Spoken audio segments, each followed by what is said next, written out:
السلام علیکم ورحمۃ اللہ۔ میرے دوستوں اور بھائیوں، عیسائی کہتے تھے صحابہ کرام کو کہ ہم بہتر ہیں، یہودی کہتے تھے ہم بہتر ہیں۔ اللہ تعالیٰ نے اپنی کتاب قرآن مجید میں فرمایا، کہہ دو، یہ سورۃ بقرہ کی 94 نمبر آیت میں اللہ تعالیٰ نے فرمایا، کہہ دو کہ اگر آخرت کا گھر اور لوگوں یعنی مسلمانوں کے لیے نہیں اور اللہ کے نزدیک تمہارے ہی لیے مخصوص ہے، تو اگر سچے ہو تو موت کی آرزو تو کرو اگر تم سچے ہو، لیکن ان اعمال کی وجہ سے جو ان کے ہاتھ آگے بھیج چکے ہیں یہ کبھی اس کی آرزو نہیں کریں گے، اور اللہ ظالموں سے خوب واقف ہے، بلکہ ان کو تم اور لوگوں سے زیادہ زندگی کے کہیں زیادہ حریص دیکھو گے، یہاں تک کہ مشرکوں سے بھی زیادہ۔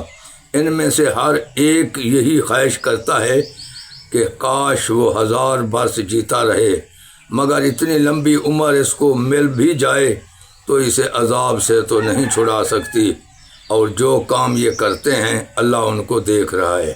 ہاں میرے بھائیوں، اللہ تعالیٰ حکم دیتا ہے اس کتاب پر عمل کرو جو آخری نبی پر آئی ہے۔ جو کتابیں پہلے آ چکی ہیں ان کی بھی تصدیق کرتی ہے یہ کتاب۔ یہ یہود و نصارہ کو بھی اسی حکم ہے، اسی کتاب پر عمل کرنے کا حکم ہے۔ اگر وہ اس کتاب پر عمل کریں تو وہ ہمارے بھائی ہیں، اگر اس پر عمل نہ کریں اور ہمارے نبی کا کلمہ نہ پڑھیں تو وہ ہمارے بھائی نہیں ہیں۔ میرے بھائیوں، اس بات پر یہ حکم ہوا ہے اللہ کی کتاب میں،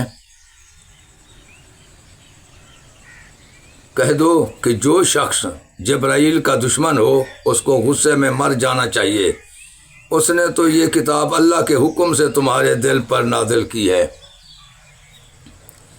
جو پہلی آسمانی کتابوں کی تصدیق کرتی ہے اور ایمان والوں کے لیے ہدایت اور بشارت ہے۔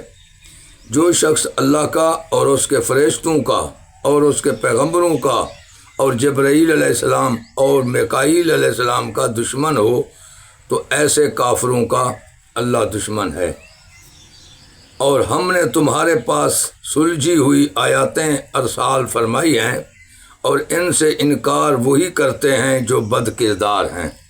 بے شک میرے بھائیوں، اللہ فرماتا ہے اس کتاب کی آیاتوں پر عمل کرو، جو ان کو پر عمل نہیں کرتا، یقین نہیں کرتا، تو وہ بد کردار ہے۔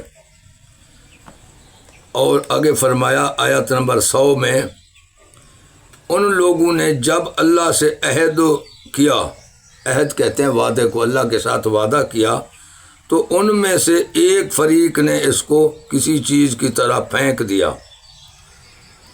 حقیقت یہ ہے کہ ان میں اکثر بے ایمان ہیں، اور جب ان کے پاس اللہ کی طرف سے پیغمبر صلی اللہ علیہ وسلم آخر الزمان آئے اور وہ ان کی آسمانی کتاب کی تصدیق بھی کرتے ہیں، تو جن لوگوں کو کتاب دی گئی تھی ان میں سے ایک جماعت نے اللہ کی کتاب کو پیٹھ پیچھے پھینک دیا، گویا وہ جانتے ہی نہیں۔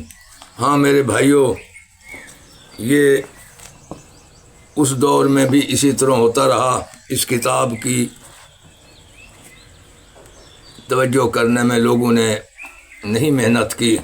اب جو لوگ اس پر محنت کرتے ہیں، سمجھتے ہیں اس کو، اور وہ سینے سے لگا رہے ہیں، جو توجہ نہیں کرتے وہ ایسے ہے جیسے پیٹھ پیچھے پھینک دی ہو۔